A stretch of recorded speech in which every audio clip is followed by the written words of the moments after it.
Hello friends, in this video I'm gonna show you how to add Mozilla Firefox to your laptop. So to add Mozilla Firefox, firstly open any web browser, then type Firefox.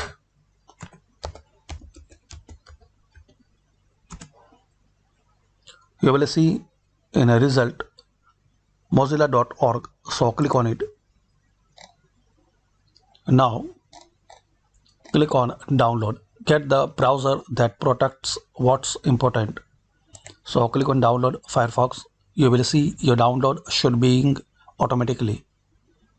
So click on this Firefox installer .exe file, then click on yes. Now click on install. So Firefox will be installed on your PC.